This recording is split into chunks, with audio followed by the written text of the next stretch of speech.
Top of the morning. Welcome to West Coast Wednesdays. Shout out to Brother Alvin for allowing me to utilize the platform, get this message across. So, I want to segue into my West Coast Wednesday with the word perseverance.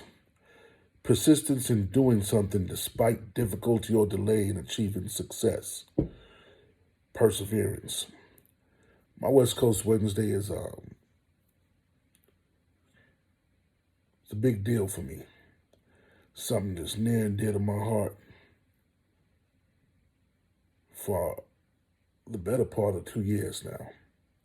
Elijah McClain. Elijah McClain was a young man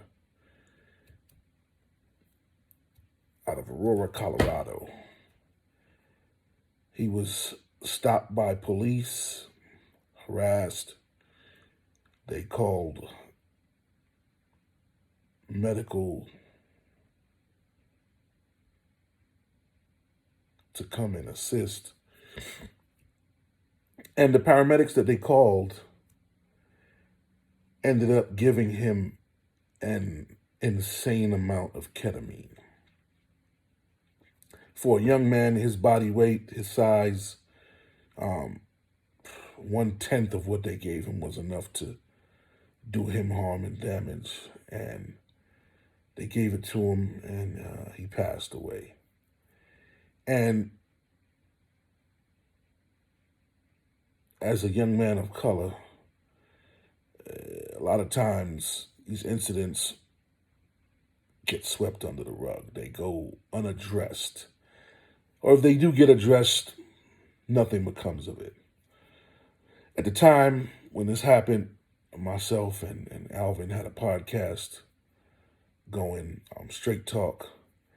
And this was one of our tear-jerking topics that we covered. And we promised, we made a vow to never forget Elijah McClain. We said that we would see this through to the end, whatever the end may be for it. And recently, felony manslaughter and reckless homicide charges were filed against the two Aurora Fire Rescue paramedics that treated Elijah McClain, that gave him that insane amount of ketamine. And it's the first that criminal charges of this kind are ever being brought against a medical professional, ever being brought against paramedics or people that have done this in the past. I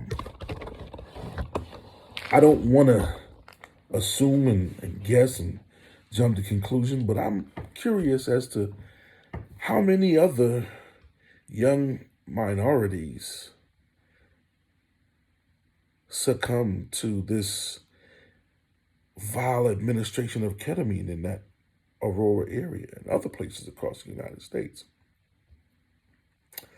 Criminal cases against the paramedics for negligence and recklessness are extremely rare, according to nearly a dozen medical practitioners, former prosecutors, civil rights lawyers, and medical attorneys interviewed by the Denver Post.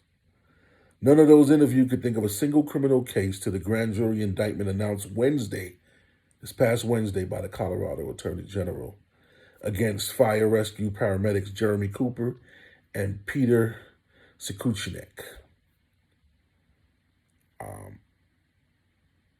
Two paramedics who administered the sedative ketamine. They each face manslaughter and criminally negligent homicide, as well as 3 counts of assault and 6 sentence enhancement charges. The 3 officers who detained McClain also face felony charges for their role in the then 23-year-old's death. If convicted, each person faces years in prison.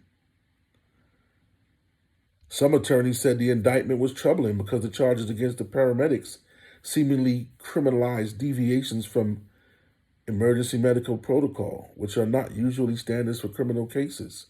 The indictment states that Cooper and Kuciak deviated from standard protocols governing when to administer ketamine, such that the administration of ketamine to Mr. McClain was unlawful. According to the indictment, Cooper and Kuciak failed to physically check McClain, incorrectly diagnosed McClain with excited delirium, and then injected him with a dose of ketamine too large for his size, failed to monitor him for complications after the injection.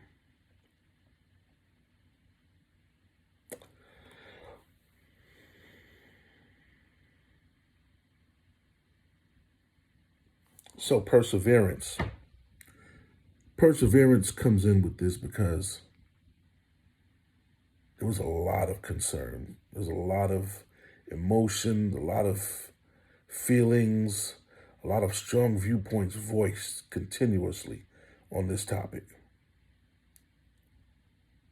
Even though at times it seemed like a dead horse was being beat, or even though at times it seemed like you just bang your head up against the wall and get better results, as a whole, as a people, we persevered, stuck to it, saw it through, manned up. We didn't give up. We didn't quit. We didn't stop. West Coast Wednesdays. Persevere.